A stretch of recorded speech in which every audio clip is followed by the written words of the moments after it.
Yang pasti Amerika terkejut lah, ya kan? Kok bisa bertahan sampai lama?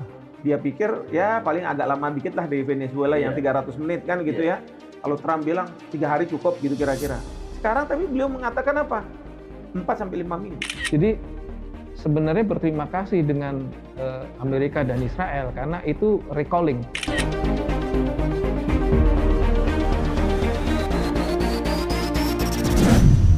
Assalamualaikum warahmatullahi wabarakatuh. Salam sejahtera untuk kita semua. Selamat bergabung di channel Diagnosa Logika Dialog.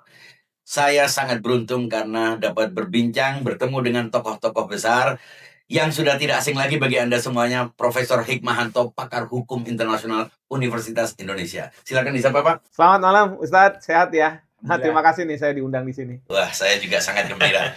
Dan yang kedua, saya perkenalkan teman saya, seorang jurnalis, wartawan perang. Dia bergerak dalam banyak bidang, salah satunya adalah pernah menjadi kepala lembaga sensor film. Jadi soal film, soal semua media, wartawan yang cukup berpengalaman di berbagai macam stasiun televisi, pernah di SCTV, pernah di banyak tempat.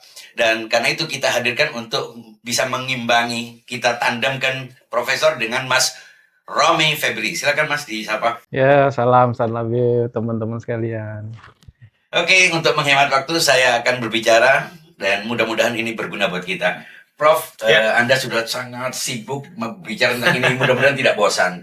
Ini sekarang selagi membara apa yang sedang terjadi di Timur Tengah, dan banyak orang sudah memperkirakan memang akan terjadi konflik langsung antara Iran dan Israel, dan Amerika akan berada di dalamnya. Ini kan sepertinya Iran itu kan sudah sangat lemah secara ekonomi, embargo, sanksi, pembukuan aset, bahkan pernah diagresi secara oleh Israel dalam perang 12 hari. Kemudian juga sebelumnya Amerika juga pernah menggerakkan Irak, juga kemudian membangun ketegangan sampai diisolir secara diplomatik dari semua arah. Tidak hanya itu, umat Islamnya pun dipisahkan dengan isu sektarisme ini. Sebetulnya apakah ini memang mukadimah, sehingga sebetulnya dalam hitungan yang umum mestinya KO dalam beberapa hari saja dengan semua kekuatan. Bayangkan ini yang dua negara besar dan lawannya adalah lemah yang sudah terisolir, tapi mengapa terjadi sesuatu yang sebetulnya agak mengherankan ini? Apa yang terjadi antara Amerika plus Israel versus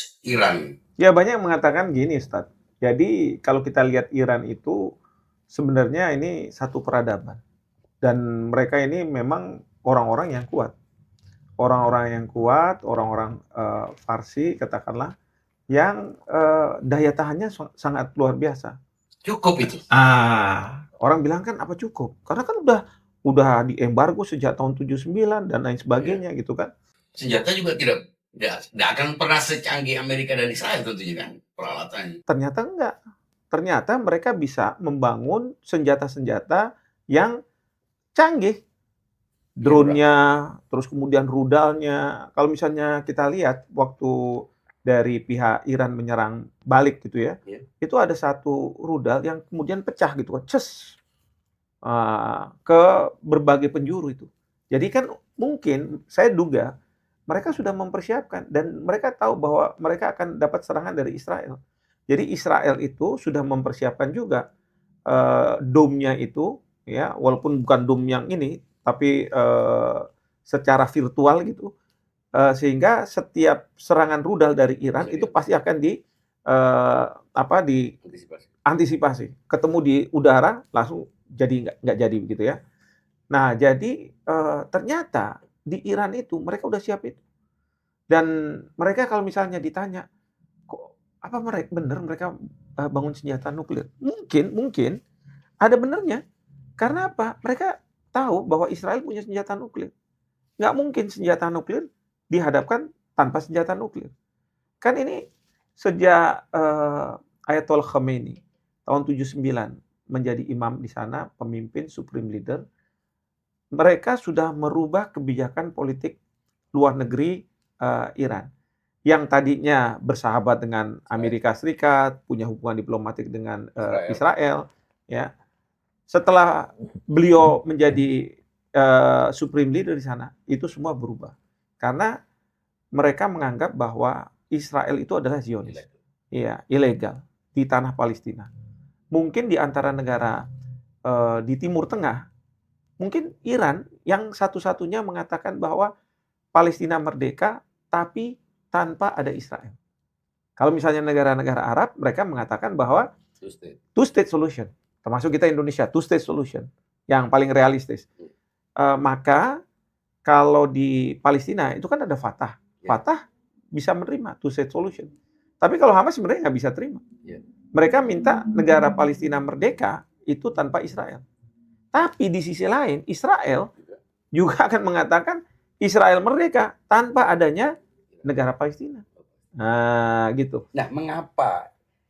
Kan mestinya kalau menurut hitungan, seperti saya katakan, lemah secara ekonomi, kok bisa mengembangkan teknologi, drone dan lain sebagainya. Ini dia sendiri tidak bisa menjual, tidak bisa membeli barang, dipersulit. Dia kalau ada yang membeli, negara lain pun diberi sanksi dan lain sebagainya. Mestinya kan hitungannya dia kesulitan untuk spare part. Mengapa dia bisa bertahan, dan bahkan kayaknya Amerika juga tidak punya persiapan untuk berhadapan dengan perang yang cukup panjang ini. Apa kira-kira yang lebih mendasar dari itu? Yang pasti Amerika terkejut lah, ya kan? Kok bisa bertahan sampai lama? Dia pikir ya paling agak lama dikit lah dari Venezuela yang 300 menit kan gitu ya. Kalau Trump bilang 3 hari cukup gitu kira-kira. Sekarang tapi beliau mengatakan apa? 4-5 minggu. Kalau misalnya nanti bisa menyelesaikan masalah Iran ini 4-5 minggu. Tapi sekarang mulai mundur lagi dia. Berubah narasinya. Bahkan kalau perlu dia panggil mediator. Siapa yang bisa jadi mediator supaya muka dia tidak jatuh gitu, nggak malu kan? Nah, kalau dia tiba-tiba, oke, kita keluar dari perang ini, malu, jatuh. Konsekuensinya juga berat. Berat. Nah, tapi kalau misalnya saya lihat, kenapa Iran kok seperti itu? Ya, yang saya baca dari berbagai sumber, itu sumber daya manusianya luar biasa. Jadi mereka ini banyak orang-orang pintar, banyak orang-orang yang bisa mengembangkan berbagai macam senjata tanpa diketahui oleh orang luar. Artinya teknologi berbiaya murah gitu atau gimana? Teknologi berbiaya murah. Jadi ya kayak Cina. Cina itu bisa mereplikasi apa yang dimiliki oleh Amerika misalnya dengan biaya mahal, itu dengan biaya yang murah. Sama seperti Iran. Saya lihat ada satu rudal misalnya di Amerika yang sebanding lah, itu ratusan ribu US dollar. Di Iran katanya cukup 20.000 US dollar. Ini kan jauh sekali. Tapi kan di sini kalau misalnya ada teknologi tertentu, tinggal direplikasi, dipelajari, mungkin dibuat mutakhir. Mungkin ini juga yang dilakukan oleh Israel. Kalau misalnya kita bicara soal teknologi, ya. Israel kan menguasai teknologi. Oh iya, pesawat tempur dari Amerika Serikat, katakanlah dibeli oleh Israel, itu kemudian dimutakhirkan. Kalau misalnya dia nggak melakukan itu, yang dikhawatirkan adalah ya apa bedanya dengan negara-negara di sekeliling dia yang juga beli dari Amerika kan begitu? Atau Amerika memberi yang versi yang terbaik dari meskipun satu jenis pesawat, tapi jenis pesawat yang lebih dilengkapi, mungkin begitu pada Israel. Ya bisa jadi, tapi kalau Israel sih pasti kalau dia beli dia akan mutakhirkan supaya kecanggihan itu bisa menghadapi ancaman yang ada di sekitar dia, dan ancaman satu-satunya yang dihadapi sekarang ini Iran. Sementara Iran juga menganggap bahwa ancaman dia Israel. Eksistensial, kira-kira seperti itu. Saya ingin mungkin untuk melengkapi, Mas, pertanyaan yang sama. Apa yang membuat Iran ini di luar dugaan banyak orang, termasuk kita di Indonesia, banyak orang yang tidak mengira bahwa Amerika dengan semua kekuatannya, dengan semua medianya menggambarkan begitu dahsyatnya, begitu besarnya, sampai dengan terang-terangan mengabaikan hukum internasional. Nah, Anda sebagai seorang jurnalis yang pernah langsung berada di wilayah-wilayah ketegangan politik itu, ketegangan konflik-konflik di Timur Tengah, bagaimana melihat, Mas? Kalau saya melihat konstruksi sosialnya meleset dibaca oleh Trump dan Netanyahu ini. Mereka pikir sama seperti negara lain, dia kirim pasukan, hitungan jam, mungkin hari, sehari dua, selesai. Kemudian silakan masyarakat ambil alih kepemimpinan. Iran itu beda kalau saya lihat. Saya pernah ke Irak, ke Syria, ke Yordan, termasuk ke Iran. Saya mendapati karakteristik masyarakatnya itu beda. Mereka itu ketika, contoh misalnya 2003 ketika Amerika dan pasukan koalisi menyerang Irak untuk menumbangkan Saddam. Saya berkeliling di kota-kota di Irak dan saya tanya ke mereka, Prof, kamu kenapa nggak ngelawan Amerika? emang setuju Saddam iya segera saja Amerika masuk, Saddam tumbang, ganti udah. Artinya mayoritas masyarakat itu sudah nggak suka dan menolak Saddam. Segera aja deh Amerika masuk, ambil tuh Saddam, ganti. Terjadi. Iran tuh beda. Saya di warung lah, di warung kecil. Di mana ini masyarakat biasa, namanya kita ngobrol di warung ya kan, ngobrol warungan. Saya tanya sama mereka, bagaimana pandangan dia tentang. Jadi dia nggak ada urusan sama politik, dia nggak mau tahu politik. Mungkin dia juga nggak suka bahasa yang sering disebut di media rezim ya kan. Dia mungkin juga nggak suka. Tapi ketika saya sebut, terus pandanganmu soal Amerika gimana? Wah langsung dia kenceng gitu. Jadi masyarakat kelas bawahnya yang dia nggak mau tahu sama politik, begitu disentuh soal Amerika langsung naik. Artinya bawah sadar itu mereka sudah benar-benar tertanam.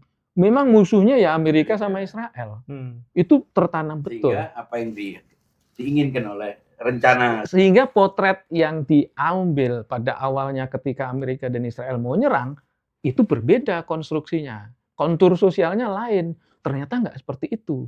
Betul bahwa ada gap ya. Kalau saya mengamati dan bertemu sama masyarakat ngobrol, ada gap yang antara generasi sepuhnya yang mengalami revolusi 79, 80, 88 perang, 90 sampai 2000-an. Memang di anak mudanya mungkin apa sih nilai revolusi Islam Iran? Mungkin mereka nggak nangkep.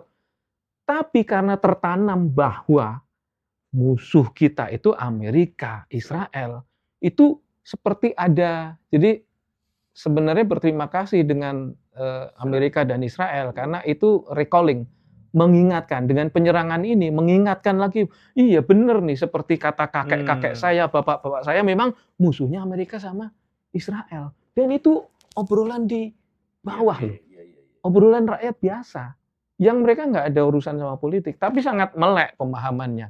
Nah ini peta ini yang meleset sepertinya dibidik. Sehingga ketika dibilang, udah pimpinannya sudah kami gulingkan, silakan ambil alih, nggak segampang itu. Itu satu. Yang kedua, konstruksi kepemimpinan di Iran ini kan beda. Yang orang menyebut dengan wilayatul faqih ya, ada marja, ada ini, ada konsep taklid segala macam. Ya dalam kehidupan sehari-hari mungkin iya. Kan sama kayak di Indonesia. Ada yang nggak suka presiden sekarang, ada yang nggak suka presiden sebelumnya, ada yang suka. Biasa saja. Tapi yang membedakan, kontur masyarakat di sana beda. Ketika mereka berislam itu, ada taklidnya, ada mereka kepatuhan pada ulama, ada seperti itu. Kalau di kita ini kan ada Islam yang beneran serius, abangan Islam katanya segala macam. Kontur di sana kan enggak. Masyarakat biasa segala macam enggak ada kelas abangan dan apa. Mereka ya Islam gitu. Taat ya pada pemimpin Islamnya, bahwa secara politik mungkin nggak cocok sama presidennya, nggak cocok sama menteri, itu hal yang biasa. Nah ini yang saya dapeti di lapangan. Seperti misalnya, saya di sana Prof, saya lihat, minuman kaleng Prof, ini brand Amerika nih. Saya nggak sebut brandnya ya. Saya bilang, gimana kamu bilang Amerika, Israel lawan, tapi yang kamu minum ini, minuman-minuman kaleng brand sana. Tunggu dulu, dia bilang sambil ketawa. Kenapa? Ini semua kami yang bikin. Kepala kita kan ini nggak kena haki nih. Oh, Anda mau ngomong haki? Oke. Panggil orangnya, suruh duduk kita ngobrol di sini. Ini masyarakat, bukan pejabat pemerintah. Nah, masyarakat biasa, Prof. Mas, istilahnya ya, Mas, kalau mau ngomong haki, panggil orangnya, kita duduk di sini. Mau hitung-hitungan? Oke. Cabut dulu embargonya, mau dari kapan embargonya, ngitungnya sampai kapan, baru kita ngomongin haki.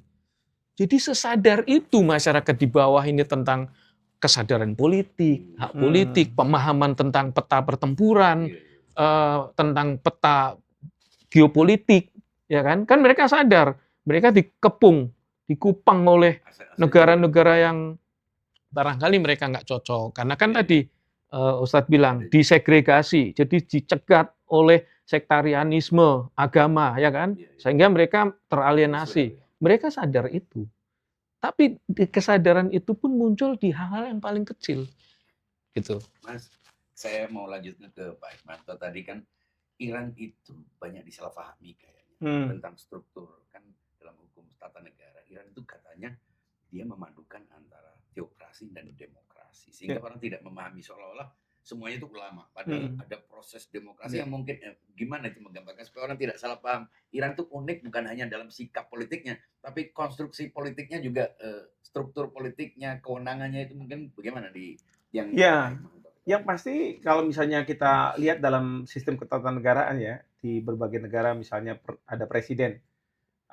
Sebagai presiden sebagai kepala pemerintahan, presiden sebagai kepala negara, nanti ada DPR-nya, legislatif, dan lain sebagainya. Semua itu dikenal, tetapi ada yang lebih tinggi. Maka Ayatollah itu yang katakanlah pemimpin tertinggi dan dipilih oleh mullah gitu ya, itu dia menjadi supreme leader. Konstitusi.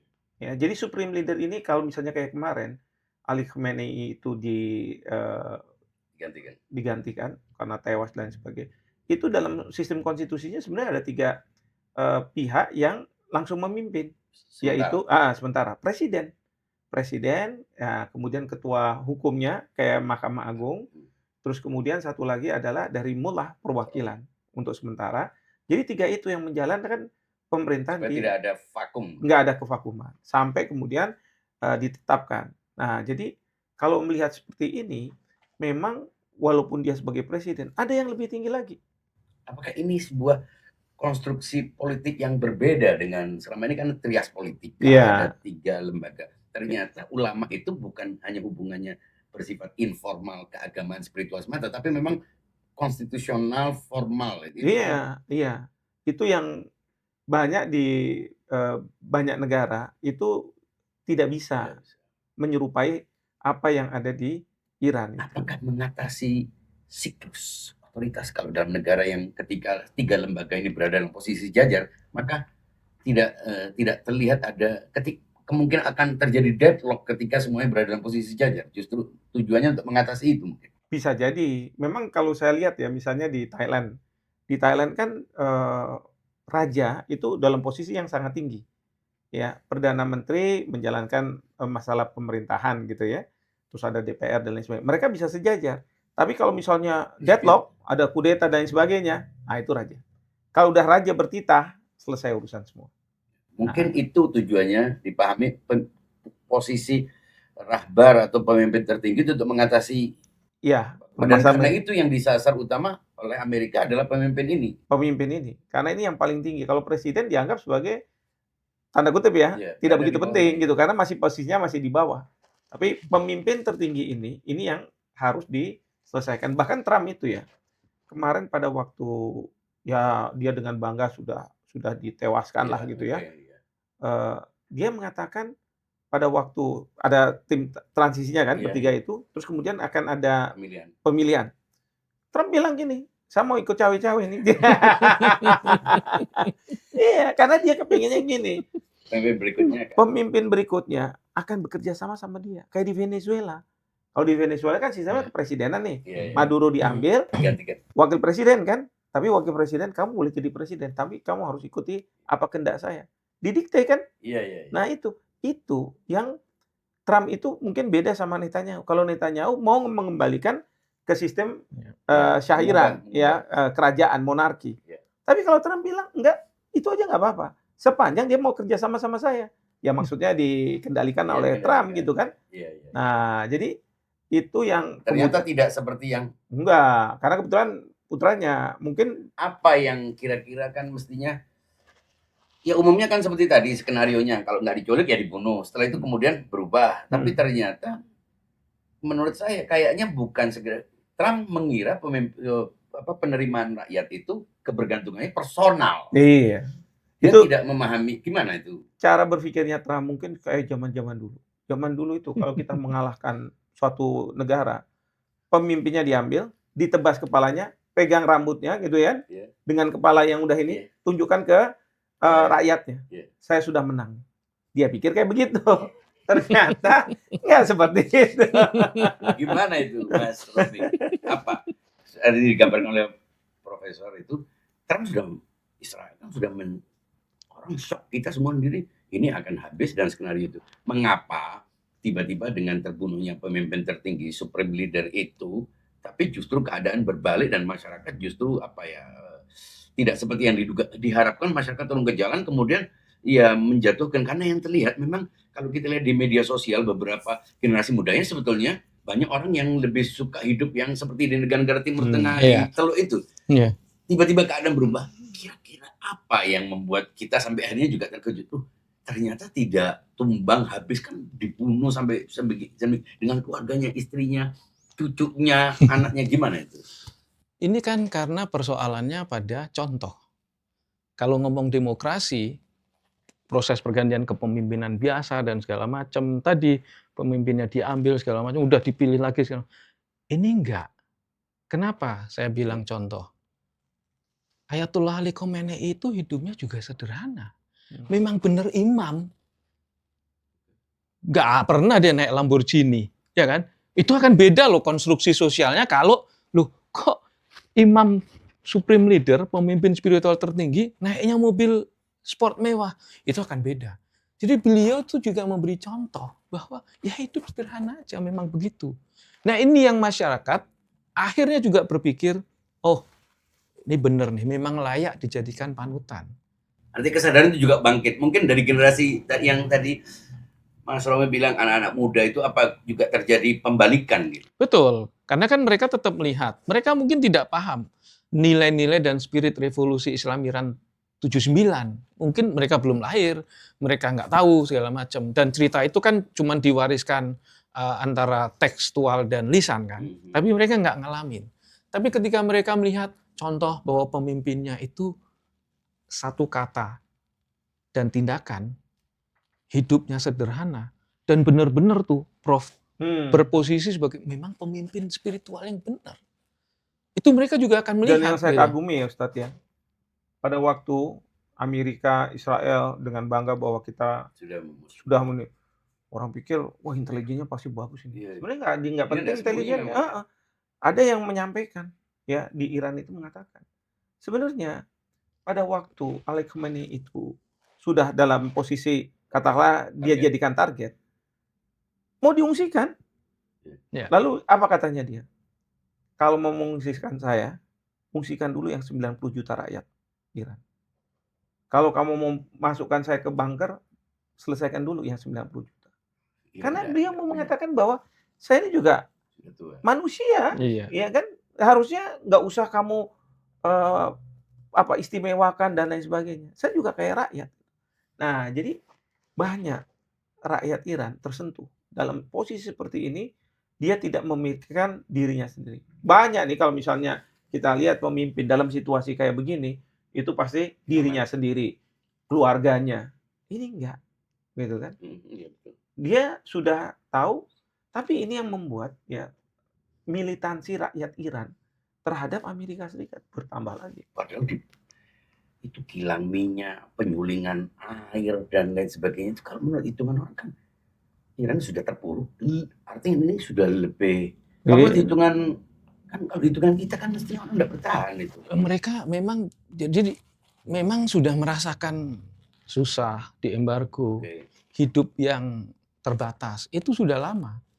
Karena sudah lama mereka menganggap ini hal yang biasa. Jadi kalau buat negara-negara yang demokrasi dengan PDB tinggi, ini hidup sengsara nih. Tapi buat mereka, kami ini hidupnya ya begini, biasa aja gitu. Ini yang nggak bisa dipotret ya. Di masyarakat ada kesadaran bahwa kami begini karena diembargo. Dan siapa yang biangnya, siapa yang mengembargo. Itu tertanam di mereka. Dan yang kedua, ini momentum karena di hampir seluruh dunia terjadi krisis. Krisis apa? Krisis panutan. Pemimpin di negara-negara dunia itu, terutama dunia Islam. Kita nggak pakai mau semualah, mau dunia Islam mau enggak. Krisis panutan. Ustadz bisa lihat. Loh, ini pemimpin. Tapi begini, Di satu sisi pidato ngomong, yuk kita sederhana ya begitu. Loh, tapi hidupnya berkelimang kemewahan. Orang juga akhirnya sadar, nggak usah Tahu-tahu ada di Epstein file. Enggak. Ya kan, nggak usah diceritain. Mereka tuh bisa mikir sendiri kok. Nah, Iran ini yang terjadi, yang lupa dibidik. Bukan lupa, memang kalau ini dibidik juga susah. Memang sudah seperti itu. Dan timing sekarang ini tadi membuat semangat kepahlawanan nasionalisme di Eropa itu semakin meningkat, di Iran semakin meningkat, ya ketika dengan serangan ini. Dan justru dengan syahidnya Ayatollah Ali Khamenei membuat mereka semua tersadar bahwa benar memang musuh kami yang selama ini dibilang oleh kakek-kakek dan bapak kami. Ini ya mereka. Artinya revolusi kedua gitu, bisa dikatakan. Timingnya sekarang. Iya. Nah, ini yang miskalkulasinya Trump. Iya, betul. Ya kan? Iya. Kalau menurut saya, kalau misalnya Venezuela, udah disimulasikan lama, udah dilihat, kalau mungkin dibuat juga rumah yang mirip-mirip kayak Maduro, latihan gitu kan. Latihan. Dan dia mikir, rakyatnya pasti kalau diambil Maduro akan disambut gitu kan. Ini miskalkulasi, sama seperti waktu Putin masuk ke Ukraina. Pasukan daratnya masuk, tadinya pikir, bakalan disambut. Ternyata enggak, karena rupanya masyarakat di Ukraina udah berubah, kepengen kayak orang-orang Eropa, Uni Eropa kan gitu. Nah, ini yang juga menurut saya miskalkulasi juga. Dipikir setelah, kan ada protes sebelum ada serangan kan, yang waktu mau serangan demo itu kan. Nah, Trump udah bilang ya, kalau kamu sampai membunuh dan sebagainya, kita akan masuk. Jadi hero. Ternyata nggak jadi kan. Nah, dia mikir, wah ini semakin banyak nih. Semakin ibaratnya mudah nih diserang, terus kan dia buat pidato. Netanyahu juga buat pidato. Intinya adalah, wahai rakyat Iran, sekarang waktunya. Ya, bahkan kalau Trump bilang katanya, presiden di Amerika Serikat nggak pernah ada yang seperti saya. Sekarang saya ini berani mengambil ini. Supaya dengan harapan, satu, rakyatnya berontak. Lebih banyak. Yang kedua, pasukan dari Garda Revolusi. Padahal dibilang sama Trump, kalau kamu pasukan Garda Revolusi kamu mau keluar, boleh. Ya, nanti kita kasih imunitas. Tapi nggak banyak yang kayak begitu tuh. Gitu, makanya saya pikir ternyata bukan, memang Ali Khamenei itu orang yang sederhana. Ternyata yang lebih, yang tidak dibaca oleh Trump itu ya tadi itu, sistem otoritasnya itu yang tidak terlihat. Betul. Sehingga Ali Khamenei memang orang merasa kehilangan, tapi ternyata sistem recovery-nya, restorasi dan suksesinya terjadi dengan cepat dan dengan mudah itu terjadi. Itu yang tidak ada dalam pikiran Trump. Iya, betul. Nah, saya mau kembali lagi ke persoalan ini kan hukum internasional. Iya. Iran itu kan akhirnya karena tidak bisa membidik Amerika yang jauh di sana, ya yang dia tembak adalah pangkalan. Pangkalan itu berada di negara-negara yang berusaha untuk menjaga hubungan dengan baik. Bahkan Oman itu kan netral selama ini. Emirat itu pintu masuknya komoditas ke Iran. Artinya yang paling diuntungkan oleh situasi isolasi itu adalah Singapurnya lah. Tapi Iran ternyata ngomongnya benar juga. Apa yang disampaikan ya itu yang dilakukan. Itu semua di 12 titik pangkalan militer Amerika di sekitar itu, termasuk di Azerbaijan yang punya Israel. Di Irak kan cukup dekat sama Iran. Itu semua, apalagi di Bahrain yang kayaknya katanya yang menembak sekolah itu dari Bahrain. Dan akhirnya Iran mau tidak mau mengorbankan hubungannya dengan banyak negara yang sekitarnya. Itu menurut, kan klaimnya itu negara-negara Arab ini merasa diintervensi wilayah udaranya dan lain sebagainya. Gimana? Sementara klaim Iran bahwa mereka itu target Amerika, itu adalah wilayah kecil Amerika, itu bukan daerah Trump. Itu bagaimana, Pak? Jadi memang kalau saya lihat dari sisi Iran, kan dia diserang nih. Dia bukan yang menyerang nih. Dia mempertahankan diri. Jadi serangan balik itu ke 3 titik. Pertama ke Israel. Pasti itu. Yang kedua adalah ke pangkalan-pangkalan militer di negara-negara Teluk. Nah, yang ketiga adalah dia akan coba terus kapal induk dan kapal-kapal Amerika Serikat. Karena dari situ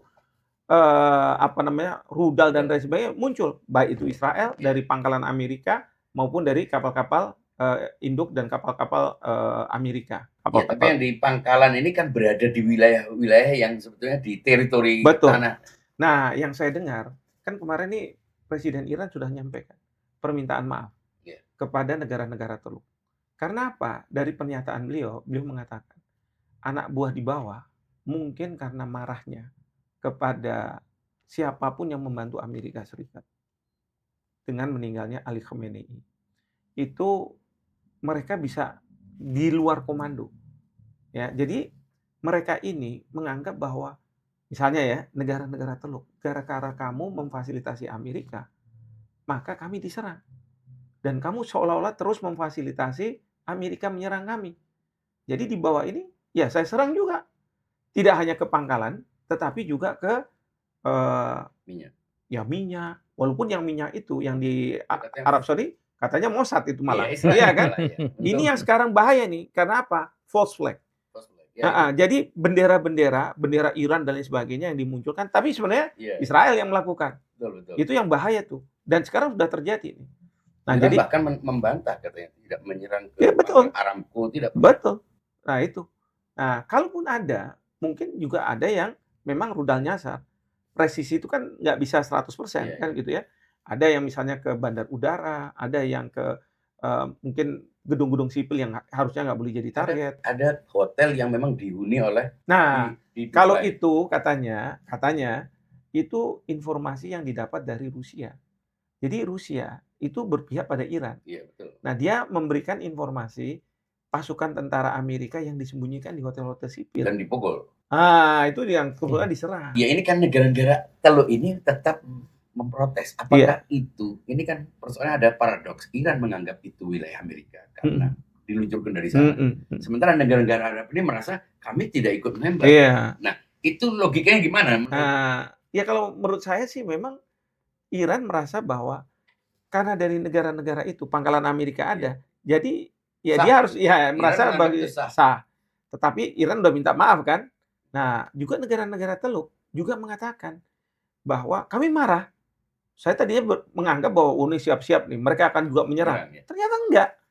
Resiko Bahkan juga sekarang mereka mengatakan, pokoknya ya kami nggak ikut-ikutan dalam perang.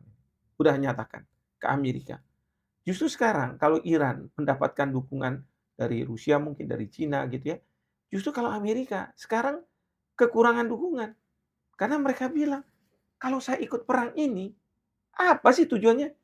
Jangan-jangan tujuannya Israel nih kan gitu kan. Padahal Arab ini kan juga negara-negara Arab juga nggak mengamankan yang justru kan mereka ini dilindungi dengan tujuannya untuk dilindungi dengan pangkalan militer mereka membayar. Tapi justru Amerika lebih sibuk dengan Israel.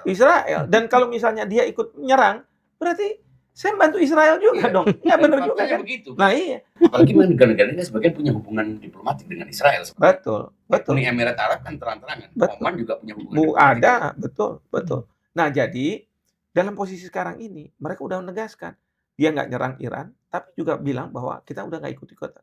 Pokoknya kita ya netral aja. Tapi tetap penyerangan tetap terjadi tuh ke pangkalan militer. Pangkalan militer iyalah. Karena kalau nggak diserang itu pangkalan militer, itu akan cepat. Itu akan nyerang terus. Jadi kan ide dari serangan udara sekarang ini adalah melemahkan kemampuan untuk menyerang lewat rudal dan lain sebagainya. Ini belum bisa menang, dikatakan menang. Karena apa? Harus masuk pasukan darat, harus benar menguasai. Ibaratnya tuh kalau misalnya tentara ya, ini ada bendera, ya kan? Kalau cuma ditembak-tembak aja bendera masih bisa berdiri. Ini harus ada pasukan darat yang muncul terus kemudian menurunkan. Nah, sekarang pasukan darat nih harusnya turun, tapi Trump bilang kalau pasukan darat saya turun, banyak nanti korbannya, itu saya akan dapat omelan dari dalam negeri. Oleh karena itu sekarang yang dipersenjatai itu misalnya Kurdi, ya kan? Yang memang mereka melawan untuk dapat otonomi, kasih senjata. Mungkin juga mereka-mereka yang akan membelot dari garda revolusi. ISIS juga. Ya mungkin ISIS. Rakyat Iran juga mungkin akan dilatih kan. Ingat nggak waktu Libya diturunkan Gaddafi? Itu kan para pemberontak. Iya. Tapi itu tidak terjadi di Iran ternyata. Berbalik keadaan. Nah, ini yang kita nggak tahu nih. Rupanya mungkin rakyat Iran bilang, enggak lah. Kalau misalnya saya harus meruntuhkan sistem mullah, saya boleh nggak setuju sama pemerintahan saya karena terhimpit ekonomi dan lain sebagainya. Tapi bukan berarti terus kemudian saya harus menurunkan, terus kemudian akan mengembalikan syairan. Mungkin juga mereka tahu. Ya, syairan itu korupnya juga korup seperti dan apa, sebagainya gitu ya. Artinya nggak bagus juga gitu. Mas, tadi Pak Imanto bicara tentang penurunan invasi darat. Bagaimana pengalaman waktu meliput perang Irak-Iran itu, perang Iran kan waktu itu baru revolusi. Diserbu dengan Saddam juga punya hitungan kita besok lusa di Teheran kan sempat ngomong gitu. Gimana Ya. itu kondisi tentara yang masih morat-marit saat itu dengan sekarang ini? Pola yang dilakukan ya selama kemarin Amerika masuk kalau menggunakan jalur darat itu jarang pakai drop zone dari atas terjun, jarang. Karena itu pasti resiko akan tinggi. Pasti mereka akan masuk lewat negara-negara tetangga. Itu sudah pasti. Waktu Irak diserang, mereka masuk dari selatan lewat Kuwait, utara lewat Turki. Turki disambut Kurdistan. Juga kan Mosul dan sekitarnya itu Kurdistan Irak, semua. ya. Irak, Mosul, Tikrit segala macam. Sekarang kalau mau nyerang Iran lewat darat, lewatnya mana? Barat ada Irak, tapi pegunungan Zagros. Sulaimaniyah tuh provinsi di Irak paling timur, berbatasan dengan Iran, itu sulit medannya.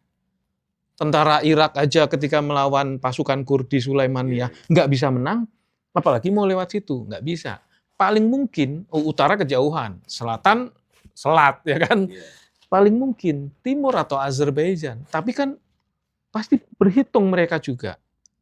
Karena begitu Iran menyatakan bahwa Azerbaijan adalah proksi Amerika dan segala, dan dia menjadi kombatan, negara kombatan yang sama-sama memerangi, itu mereka pasti berhitung. Karena tadi Prof. Hikmahanto bilang, kalau dia bantu Amerika, bukan bantu Amerikanya, bukan menguntungkan dianya. Lah ini nyelamatin Israelnya kok. Jadi artinya kan memang Azerbaijan itu punya hubungan diplomatik dengan Israel. Betul. Punya ketegangan dengan Iran karena Iran pernah membela Armenia saat berkonflik. Padahal Azerbaijan itu mayoritasnya Syiah. Betul. Jadi kalau dikait-kaitkan dengan masalah mazhab ternyata tidak relevan juga. Enggak. Bukan persoalan. Jadi kalau terjadi di Azerbaijan, pilihannya kan bagi pemimpin di Azerbaijan, dia ditekan dari luar atau digulingkan dari dalam. Saya kira masyarakat yang waras nggak akan setuju. Daerahnya dipakai untuk pangkalan masuk darat. Karena dia akan berhitung. Kalau masuk sini, kami negara ini dapat apa sih? Gitu loh. Dan itu pengalaman tuh. Tadi Larijani dalam sebuah wawancara di Al Jazeera, dia bilang mengisyaratkan ada tawaran-tawaran. Konon ada tentara Delta Force sudah masuk ke Iran, lalu disergap dan beberapa tentaranya ditawan. Iran artinya Amerika sebetulnya sudah melakukan apa yang disebut dengan invasi darat itu masuk, tapi di daerah Kurdi dan gimana itu? Apa sempat dengar itu? Katanya ada tawanan. Yang itu saya nggak dengar ya, tawanan gitu ya, tawanan perang Amerika gitu ya. Itu kan efeknya. Oh ya, kalau ada sih sangat luar biasa. Walaupun saya lihat ada gambarnya, tapi saya nggak tahu nih tahun berapa gitu kan. Mohon maaf ya kalau yang foto, sekarang ya tentara-tentara Amerika terus kemudian ada orang gitu. Tapi pernyataan ini baru kemarin. Iya. Nah, jadi kalau saya nggak tahu ya, kadang-kadang makanya saya katakan kita kadang-kadang ngikutin berita ini harus hati-hati. Kita harus cek dan ini karena ada yang pakai AI, ada yang pakai itu dan video memang agak sulit. Iya, dan ini kalau udah perang kayak begini, perang nggak hanya perang fisik, media perang di media juga. Iya, betul. Itu apakah itu oleh Iran, oleh Israel, oleh Amerika. Misalnya sekarang di Iran itu kan dibom terus untuk menunjukkan pada dunia, ini loh saya kayak begini nih, ya kan? Tapi di Israel malah nggak boleh. Tapi sekarang dia mulai bocor. Enggak, sekarang Netanyahu di film-film kan dilihat kan itu tunjukin bahwa ini saya ini. Karena mungkin dia bilang, wah jangan-jangan dunia nggak bersimpati sama saya karena saya nggak terjadi apa-apa kan gitu kan. Sekarang ditunjukin ini loh kekejaman yang dilakukan juga oleh Iran misalnya lewat rudal-rudal itu. Tapi yang soal Larijani saya nggak tahu persisnya. Kira-kira apa efeknya kalau ternyata ada yang ditawan? Kira-kira posisinya gimana? Yang pasti ya bagi Amerika satu prajurit aja itu harganya mahal. Bukan kita bandingkan dengan prajurit dari Iran, tapi untuk rakyat Amerika. Iya, efek psikologinya itu akan bisa membuat seorang presiden bisa diturunkan. Nah, makanya di sini Trump itu harus hati-hati betul. Makanya ketika kemarin kan udah ada yang 4 meninggal, bahkan tambah 6 katanya.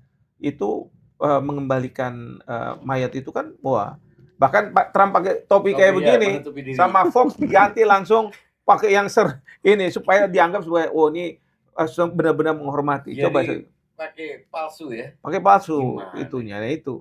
Nah, ini menunjukkan apa? Kalau menurut saya, itu yang harus diperhitungkan oleh Trump ketika dia mau melakukan, serangan ke Iran. Berapa, orang-orang Amerika yang akan meninggal, dan sekarang di negaranya sendiri ditanya, "Ini sebenarnya perang kepentingan Amerika apa sih di Iran?" Iya, banyak tokoh-tokoh yang sudah mulai Iya, Iya. kepentingan Iran kita apa? Kita udah nyumbang Israel banyak, sekarang kita harus nyumbang duit lagi tentara. dengan rudal. Sekarang darah mungkin yang kita harus Iya, Pak. sumbang dan lain sebagainya. Iya. Apa tujuan kita? Kira-kira akan jatuh atau berhenti atau apa kemungkinannya kalau perang ini misalnya berhenti dengan gencatan senjata? Karena Iran menolak Betul, gencatan senjata. katanya nggak mau ketemu sama setan katanya di bulan Ramadan. Bagus juga tuh setan kayak Setan gitu. besar dan setan kecil ya. Aduh Mau ampun. ketemu, ya artinya Iran ternyata memang dari bahasanya Menlunya, dari Ali Rajani, apalagi ini yang kemungkinan penggantinya ini juga akan orang yang Ya. karena dia keluarganya, Betul. ibunya, bahkan istrinya ya, Istri. istrinya, ayahnya, anaknya mungkin itu pasti memang sengaja dipilih untuk menunjukkan bahwa ini tidak yang menentukan akhir perang kami gitu. Mm-mm. Kira-kira gimana ke depan ini? Ya, Ini pertanyaan yang pasti sekarang saya lihat pidatonya Trump lah. Dia mengatakan, sebenarnya saya itu menyerang gara-gara ini nih menantu saya Jared Kushner. Nih disalah-salahin sekarang kan gitu kan. mulai nurun. Mulai karena di awal kan para wartawan tanya sama dia, "Kamu nyerang itu karena kamu didesak sama Netanyahu ya?" Dia bilang, "Enggak," katanya. Padahal memang banyak orang yang mengatakan di Menlunya Amerika sempat keceplosan. Iya, bahwa Netanyahu nih katanya yang dorong-dorong. Ya kapan lagi Trump kamu? Kapan lagi? Kapan lagi? Karena hal yang sama dilakukan terhadap Obama oleh Netanyahu. Ya. Tapi Obama bilang enggak. Joe Biden bilang enggak, saya enggak akan nyerang Iran. Ya. Nah, sebenarnya Trump itu mengatakan pada waktu Obama jadi presiden, katanya ini presiden lemah nih. Pasti dia bukannya buat perjanjian, buat kesepakatan, tapi malah nyerang Iran karena dia. Ternyata apa? Justru dia yang melakukan itu. Dan itu dimainkan oleh Israel, oleh Netanyahu. Katanya Pak, saya dengar tadi wawancara, kenapa menyerang Iran? Karena saya tahu Israel pasti menyerang Iran, dan karena pasti menyerang Iran, Iran pasti membalasnya dengan menyerang kita. Karena itu kami logikanya agak membingungkan. Iya, dan itu katanya dorongan dari yaitu Menteri Luar Negerinya. Itu kelihatan bahwa dia narasinya mulai, dan beberapa video menunjukkan bahwa Trump sudah tidak sepede yang sebelumnya. Iya, dan Iya. itu yang saya nih khawatir nih ya. Dalam situasi seperti ini, mungkin Trump akan keluar dari serangan-serangan dengan cara apa? Minta mediator datang. Nah, Sudah menelpon iya. dan lain sebagainya. Nah, ini yang kita harus hati-hati. Katanya Rusia juga udah siap kan gitu. Bapak Presiden kan sejak awal, Presiden Prabowo bilang, saya siap nih jadi mediator. Belum ada minta. Belum ada. Mungkin Trump yang minta, tapi dari Iran masih belum mau. Mereka bilang, enggak, kami terima kasih, tapi kami tetap, kalau mereka dari sana menyerang, saya tetap menyerang. Kira-kira apa yang diminta oleh Iran? Apa kalau berhenti itu skenarionya? Kan nggak mungkin terus perang. Kalau ternyata Iran tetap punya stok yang banyak, membuat Amerika kehabisan stok sampai mengambil dari Korea Selatan, dari Jepang, dari beberapa negara sampai itu skenarionya gimana berhenti? Kalau Iran tidak mau berhenti. Kalau lihat dari pengalaman penyerangan, agresi dan juga serangan yang ada selama ini di beberapa negara yang juga dilakukan oleh Amerika, negara yang bersangkutan itu tidak pernah bisa membalas bahkan karena tumbang. Gaddafi, Saddam Hussein segala macam. Berhasil lah. Berhasil. Ini beda. Nah, kalau saya melihat standar minimal apa yang terjadi dengan Israel itu udah cukup buat Iran sebagai exchange, sebagai ganti exit strateginya. Tapi yang diminta, kan? Dia masih belum mau berhenti, apa yang diminta? Oh ya, pasti nggak akan dikeluarin sekarang, Ustaz. Itu pasti akan nunggu. Pasti ada target. Kalau menurut saya ya, kalau Amerika Israel sudah nggak nyerang lagi, kemungkinan besar Iran akan stop. Tapi dia minta jaminan bahwa di kemudian hari nggak ada serangan-serangan lagi ke Iran. Satu. Ada itu Lebanon juga tidak boleh diserang lagi. Nggak boleh lagi diserang. Pangkalan militer. Maksudnya pangkalan militer? Harus keluar, angkat kaki dari. Itu terserah dari masing-masing negara. Tapi yang penting bahwa dia nggak boleh diserang lagi. Itu satu. Dan dia kan udah menunjukkan kalau dia bertahan ya, dan akhirnya yang Israel sama Amerika yang keluar, dia udah menunjukkan bahwa saya ini negara kuat, nggak bisa kamu macam-macam. Ya, itu maksudnya. Ya. Itu satu. Yang kedua, dugaan saya nih, Iran akan minta, pokoknya embargo itu lepas semua, cabut semua. Karena itu yang membuat rakyat Iran jadi menderita. Ya kan, embargonya Amerika lewat Dewan Keamanan Itu PBB. kalau ada konsesi dari kalau Iran bertahan. Kalau Iran bertahan dan tanda kutip menang begitu ya, Itu kan sama dengan menang. bersama dengan menang. Nah itu yang kedua. Yang ketiga, dugaan saya harusnya Iran akan minta tolong itu diadili. Mereka penjahat perang, ya perang agresi kayak Netanyahu dan lain sebagainya. Walaupun saya katakan ini mungkin tidak akan berhasil. Kenapa? Karena pada waktu Amerika Serikat kalah dari Vietnam, kan mereka kalah nih sebenarnya. Kecuali di film Rambo, kan kalah. Nah, apakah ada peradilan terhadap tentara-tentara Amerika? Nggak ada. Netanyahu kan sudah ditetapkan juga oleh pengadilan. Iya, ICC. Iya, tinggal sidang itu. Iya, nah sekarang dipaksa biar masyarakat internasional bilang, sekarang kamu tahu bahwa saya bukan yang menyerang dahulu dan saya bisa bertahan, artinya saya bisa menang perang. Sekarang pecundang harus diadili. Ya, saya juga menduga akan ada ke sana semacam fatwa dulu ya. Seperti dulu ada fatwa waktu Salman Rushdie Satanic Verses. Kemudian dikejar-kejar ngumpet di salah satu seniman band besar gitu ya. Ini juga akan terjadi seperti itu. Kenapa? Karena kalau tidak ada perimbangan, nggak asimetri, ya kan? Ini sudah berkorban loh, syahid loh, pemimpin tertingginya. Terus kalau cuman damai saja, sementara Prof, untuk damai saja, bukan hanya belum cukup, Tan. Percaya. Ini kan pertanyaan besarnya, emang percaya? Belum tentu percaya juga. Iran untuk, misalnya nih, Israel mengatakan, oke kami damai. Karena kan asal muasal pertempurannya kan dari sini. Sehingga ada satu target yang akan dikejar menurut saya terhadap Israel. Nah ini yang question mark-nya di situ. Apanya ini? Tapi saya nggak berani spekulasi apanya ya, tapi itu pasti akan dilakukan. Mungkin Palestina dia harus dimerdekakan. Itu kan memang cita-cita. Tapi kalau kita melihat dengan kalkulasi realistik yang sekarang, kayaknya belum sampai kan belum. Tapi walaupun ada pemberitaan yang sifatnya ya harus rakyat Palestina harus siap-siap mengambil alih, ada komunikasi seperti itu. Tapi itu kan menurut saya belum bagian dari kalau kita melihatnya secara realistik, kelihatannya Iran ingin menaikkan posisi tawarnya sebagai salah satu yang punya pengaruh negara kuat. Dan saya kira ketika negara-negara Arab ini tahu di Teluk ini tidak punya, ternyata mereka tidak dilindungi oleh Amerika dan Iran menuntut mereka untuk tidak lagi mengeluarkan duit sebesar itu hanya untuk melindungi Amerika dan Israel, mereka harus cabut. Mungkin itu salah satu. Di Selat Hormuz Iran juga menetapkan syarat katanya. Boleh melewati ini kalau mengusir dubes. Iya, dubes Israel sama Amerika. Tapi Ustadz ya, kalau misalnya Iran bertahan dan dia dianggap menang gitu ya. Itu proses peradilan terhadap Netanyahu terkait dengan kasus korupsi bisa terwujud. Kemudian Trump bukannya tidak mungkin dia akan diimpeach.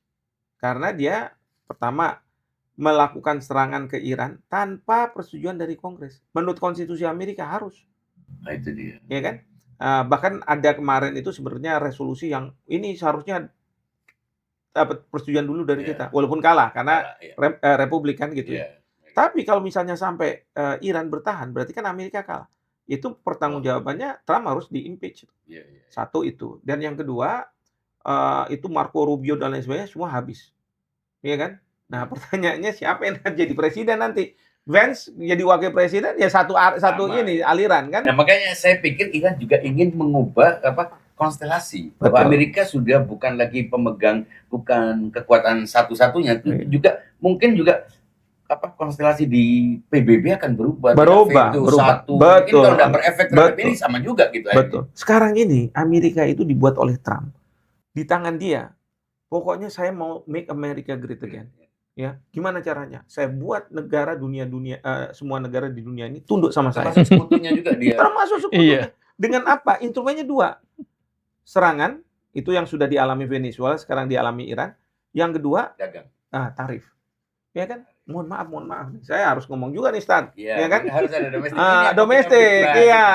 Saya bilang, saya kan lihat nih perjanjian ini nih, ART. Itu yang reciprocal trade itu ya. Lihat kayak begitu. Waduh, saya bilang. Kacau, saya bilang. Ini tanpa ada rudal jatuh kita. Kok kayak begini nih, kedaulatan kita kemana nih? Kita disuruh buat perjanjian ini, suruh ini. Bingung juga saya. Makanya gimana Mas? Itu Mas, kita sekarang kembali setelah ke Amerika, kemana, ke Irak, ke Yordania, ke Mesir, dan kita sekarang kembali ke sini, apa yang sedang terjadi dengan kita? Nggak akan ada perubahan. Ya kan seperti ini. Gimana itu maksudnya? Relasinya Apa yang dikaitkan dengan tadi apa yang disampaikan oleh Prof tadi tentang ya gimana kita ini kan Ya, Amerika ya punya itu. dua sesuatu yang dia gunakan untuk menekan kita. Ya, Tadi itu yang pertama. POP dan ART. Gimana situasi kita ini rakyat oke gitu artinya nggak ada masalah berarti. Ya sepanjang sampai hari ini masyarakat protes, betul, Tapi kan protes, banyak tidak ini setuju. apa namanya BOP harus keluar gitu kan. Betul, Udah POP nggak ini semua lagi. sudah menyatakan itu. Jadi Cuma apa kan yang akan terjadi ini? persoalannya relasi antara presiden Indonesia dengan presiden Amerika yang sudah terjalin seperti ini, itu kan beda juga pertimbangannya, Prof. Kalau menurut saya ya, sebenarnya kalau hubungan dengan Amerika pada umumnya gitu, misalnya nggak apa-apa. Kita sama warga negara di sana juga banyak yang nggak suka sama Trump kok, gitu kan? Iya.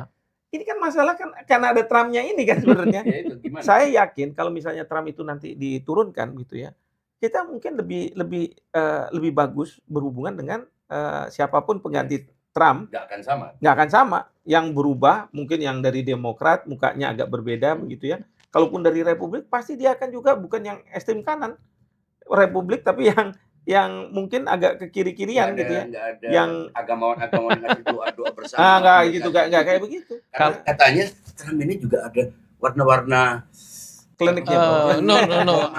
Warna kanannya ada. Kalau seperti dibilang Prof tadi, impeach terjadi, banyak orang mungkin suka. Tapi berdasar pengalaman, Prof. George W. Bush yang mengatakan senjata pemusnah massal di Irak sampai tergulingnya Saddam sampai hari ini nggak ketemu dan nggak ada apa-apa.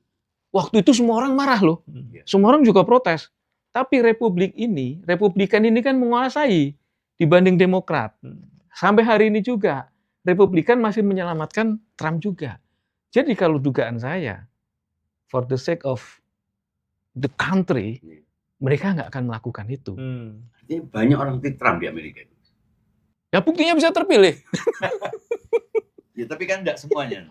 Memang nggak semua, kan persentase. Tapi apa yang membuat orang Amerika itu bisa memilih orang ya? Ya karena mereka udah jatuh gitu ya, terus kemudian mohon maaf nih, banyak orang yang dulu pinter-pinter, sekarang generasi mudanya ngapain masuk ke universitas dan lain sebagainya. Ini yang ditampung oleh orang-orang yang kalangan menengah ke bawah justru. Menengah ke bawah yang kalau misalnya kita buat Amerika besarnya ada gini. Dengan slogan-slogan. Betul. Iya. Itu kalau misalnya saya lihat kayak begitu. Jadi kalau yang intelektualnya mereka masih berpikirnya rasional. Ya, jadi nggak seperti yang ini. Tapi kan memang kalau misalnya piramida, disitulah yang paling banyak kan gitu kan? Iya. Saya punya pertanyaan mungkin karena sudah terlalu lama. Apa mungkin Amerika berubah tidak menjadi superpower sebesar itu? Artinya ya berimbang dengan ini. Artinya belum pernah ada yang memberikan pelajaran seperti ini kepada Amerika. Sehingga akhirnya posisinya dia tidak lagi bisa mengklaim dengan kesombongannya, dengan arogansinya, dengan dominasinya, dengan intervensinya. Dia harus sadar posisinya. Jadi kalau pertanyaan ini bagus juga. Kalau kita dari lihat sejarah, dulu ada kekaisaran Romawi yang kuat, hilang. Ada Ottoman, hilang. Siklusnya. Jadi ada fase di mana negara yang namanya superpower yang merasa dia kuat gitu ya, seperti Trump mau bangun lagi. Justru berakhir. Itu yang banyak orang mengatakan, di bawah Trump, Amerika Serikat ini kayak Kongo katanya gitu ya.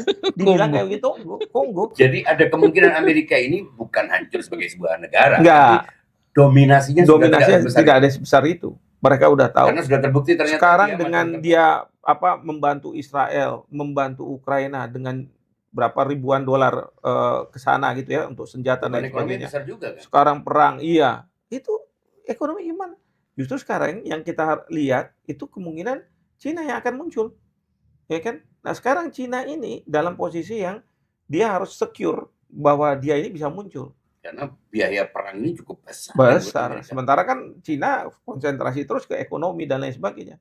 Pangsa pasar yang dia penetrasi. Target Iran boleh jadi bukan cuma dia bertahan, tapi bagaimana mengajarkan kepada dunia bahwa ini loh, kami ini juga bisa melawan dan Anda perlu melakukan perlawanan dengan semua keterbatasan kita. Kita bisa memberikan perlawanan dan bisa mengajak dunia untuk kemudian sadar melawan satu penguasa sendiri ini. Sekarang Eropa itu kemarin tuh khawatirnya luar biasa loh.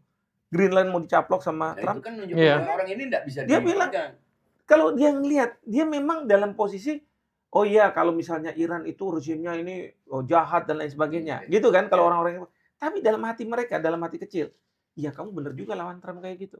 Memberi saya ini semangat, memboost semangat saya supaya kalau Trump nanti di kemudian hari setelah misalnya berhasil katakanlah dia ngambil Iran, dia ngomong Greenland berikutnya ya. Iya. Kanada juga. Kanada, Isunya Kanada udah, Turki. Kanada itu udah dipanggil sama Trump itu bukan Perdana Menteri, Governor. Negara bagian. Negara bagian ke-51. Ada yang ngomong ini semuanya ternyata hanya untuk mengalihkan dari Epstein File. Epstein File. Apa seberat itu, Mas, sebelum kita nutup nanti acara? Ya, kalau dari kabar yang beredar, Epstein File memang parah sekali. Tapi perang ini sampai sebesar ini hanya untuk nutup itu? Itu amoral kalau menurut saya kalau misalnya dekadensi yang terjadi juga sudah sangat parah gitu. Kalau cuma skandal seks di Amerika biasa dan banyak. Ini pedofil dan segala macam. Artinya sudah di luar nalar. Iya. Ya kan? Ya itu kira-kira gimana itu? Apa memang hanya untuk mengalihkan itu ataukah sebetulnya ini memang sudah ada dalam benak Trump yang dengan link gengnya yang khusus untuk memang Iran dianggap sebuah contoh yang buruk untuk terus dibiarkan. Kalau tidak dia akan melucuti semua hegemoni yang selama ini tergambar. Kalau lihat sepanjang pengalaman yang ada, Amerika tuh paling jagoan dalam hal skenario PR. PR strategisnya tuh jago banget. Sebelum nyerang untuk apa, segala macam. Bahkan setelah nyerang, nanti exit strateginya, contingency plan-nya, itu sudah siap. Nah, ini Trump pun mungkin sudah membayangkan, nih kalau Iran ngelawan, terus nggak selesai, Prof, kok saya yakin dia sebenarnya udah tahu. Udah punya skenario, bukan udah tahu. Dia pede menang ya. Tapi dia punya skenario itu. Dan ada exit strategi yang sudah disiapkan. Sama seperti waktu dulu kan, Bush ketika nggak terbukti senjata pemusnah massal, aman-aman aja, ya kan? Hari ini juga begitu. Mungkin beda karena konteksnya berbeda dan global ini. Sekarang orang semua dulu kan waktu Irak, setahu saya Irak waktu Amerika Irak itu nggak banyak terlibat. Mungkin karena media sosial belum begitu ini ya masif ya. Sekarang ini kita lihat di media sosial itu begitu. Dan itu ya kalau soal PR itu, Amerika jago kan katanya. Jadi waktu serangan-serangan ini dia ambil dari pokoknya superhero dan lain sebagainya, punggung gitu kan. Tanpa saya mau membela yang mana ya.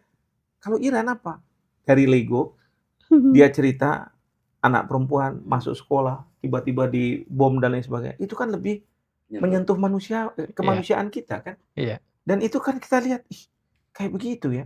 Nah, jadi ini Amerika saya lihat melawan moral ini antara sekolah melawan anak-anak yang dijadikan korban dan melawan mereka para penjahat kejahatan seksual perempuan, anak kecil kan gitu. Terus kemudian juga dengan menggunakan yang menurut mereka kayak Superman dan lain sebagainya, ternyata itu di mimpi aja.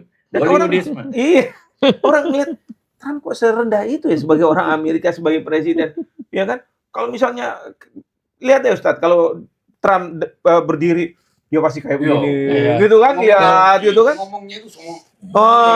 Ekspresinya gitu kan? Kalau misalnya kalau di White House, di Oval Office, joget-jogetnya juga. Ada joget-jogetnya. Mulai musim itu joget-joget. Saya gendek tuh gini, kalau di Oval Office, gitu kan? Biasalah menteri-menteri ngerubungin, terus dia tanda tangan, gitu kan? Oke lah, biar aja lah, gitu kan? Tapi ini waktu Board of Peace kemarin, dia tanda tangan, semua pada gini. Saya bilang kurang ajar. Saya bilang nih orang nih bener-bener itu kepala pemerintahan, kepala negara dibuat kayak begitu. Saya bilang dianggap kepala negara itu merepresentasi rakyat-rakyat di bawah. Itulah makanya dianggap gubernurnya dia. Itu yang saya bilang kan, bukan l'État c'est moi, negara adalah aku. Kalau itu Louis ke-14. Tapi ini sekarang le monde c'est moi. Dunia adalah aku. Dia mempersonifikasi dunia untuk dirinya, megalomania. Waduh, jadi ada kemungkinan Amerika tidak lagi menjadi superpower. Saya duga pasti ini ada siklusnya soalnya. Mungkin inilah masa-masanya. Mungkin Iran ingin memberikan pelajaran ini. Kalau enggak, kenapa dia harus bersusah payah dengan semua persoalan? Kayak bukan sekedar mau melawan. Saya kira kalau sekedar melawan, percuma. Artinya enggak akan sebesar itu. Tapi untuk mempermalukan di hadapan umat manusia yang memang jenuh dengan hegemoni, bahwa ternyata Amerika tidak sebesar itu. Mari kita perlakukan Amerika itu seperti bangsa-bangsa lain. Iya. Kayaknya itu. Jadi sekarang ini bagi Iran adalah bagaimana dia bertahan ketika dia diserang. Tapi dia tidak dalam posisi menyerang siapapun. Ya. Nah, itu yang akan dapat apresiasi dari dunia sebenarnya. Mudah-mudahan saya kira rakyat Indonesia juga mulai sadar itu. Kita lihat bahwa memang mestinya negara ini, dunia ini tidak dipimpin oleh satu kekuatan. Bahkan satu orang, Ustaz. Satu orang ini. Satu orang bahkan. Bukan satu kekuatan Bukan ini. kekuatan. Ya, makanya mudah-mudahan ini terjadi dan mudah-mudahan apa yang sekarang ini sedang berkembang, karena kalau saya lihat juga di media Arab dan sebagainya, meskipun negara Arab itu Teluk itu kelihatannya apa dipimpin oleh rezim-rezim yang burjuis dan rakyat juga dibuat hidup makmur, ternyata pemberontakan ada yang waktu Iran menyerang kilang-kilang menyerang pangkalan, mereka gembira dan ditahan di Bahrain, bahkan katanya Amirnya lari. Itu berarti sebetulnya ini sedang membangkitkan sebuah kesadaran baru. Iya. Gimana Mas, sebelum ditutup mungkin ada kata penutup untuk menggambarkan ini semuanya tentang Amerika itu sebesar apa sih sebetulnya, ternyata apa sebesar itu, atau sebetulnya ini hanya propaganda dari Hollywood, dari apa kan biasa nonton film, biasa nyeleksi film-film laga yang begitu. Jadi lelakon Iran ini adalah contoh peradaban baru bagaimana sebuah negara yang dikucilkan, diasingkan, ditindas demikian rupa, itu ternyata bisa punya kekuatan, bangkit, dan melawan. Nilai ini yang menjadi pelajaran bagi semua umat manusia yang hidup pada zaman sekarang. Dan itu mahal sekali. Bahwa kedaulatan itu lebih mahal, lebih penting daripada sejahtera. Perlawanan itu bisa diwujudkan dengan segala macam cara, meskipun ditekan, digencet, diasingkan, sepanjang memang mereka mau berusaha. Jadi tidak pesimis sih. Kalau kita kan lihat inferior sudah melihat Amerika. Nah, ya. Jadi ini pelajaran untuk kita bahwa jangan sampai di dunia ini ada satu orang yang kuat. Kita tidak menghendaki orang yang kuat. Kedua, berarti karena orang gini. Kuat itu sinting ya? Sinting. Jadi Trump kan bilang gini, saya nggak butuh hukum internasional. Segala sesuatu tergantung moral saya. Oh, kan gitu kan? Dia buat perkumpulan yang di luar. Ini kan perkumpulan yang dia buat ini di luar PBB. Iya, makanya itu. Kok kita mau ikut? belok juga ya, belok juga. Dikit-dikit. Cuma ngilik-ngilik aja. Jadi, Ustadz, pelajaran untuk kita bahwa nggak boleh ada orang yang memimpin jadi dunia. Jadi semangatnya multilateralisme. Semangatnya harus kita sama-sama. Hukum internasional. Betul. Dan yang kedua, jangan pernah bicara bahwa kalau kami orang Eropa, orang Amerika lebih tinggi peradabannya daripada Anda sekalian. Ternyata apa? Di tempat Anda juga bisa terjadi perang. Iya, betul. Iya. Dan tidak perlu minder kita. Kita nggak perlu minder. Kita bangga hanya karena bergabung dengan mereka. Nggak usah. Inferior dong kita, padahal kita ini punya sejarah perlawanan terhadap penjajahan. Ya, betul.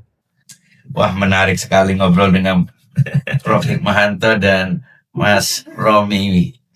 Terima kasih sudah mau mendengarkan kita untuk diskusi yang cukup menarik, dan semoga kita semua sadar bahwa Amerika bukan satu-satunya kekuatan. Kita tidak anti negara Amerika, bangsa Amerika. Ini bukan persoalan membenci sebuah bangsa atau negara.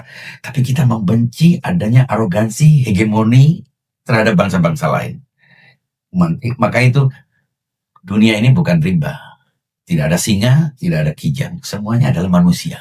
Dan Iran mungkin adalah yang kita harapkan untuk memahamkan kepada Amerika bahwa Anda bukan singa dan kami ini bukan kijang-kijang yang menjadi mangsa. Terutama ke Trump dan Netanyahu. Dua orang manusia. Tentunya Amerika di bawah di bawah Trump dan Israel yang sudah jelas-jelas merupakan sebuah entitas yang menindas, membantai, dan anti kemanusiaan. Terima kasih Pak Prof. Terima kasih banyak Mas Romi. Dan terima kasih kepada Anda semuanya yang sudah mengikuti ini. Salam dari channel Diagnosa Logika. Assalamualaikum warahmatullahi wabarakatuh. Waalaikumsalam.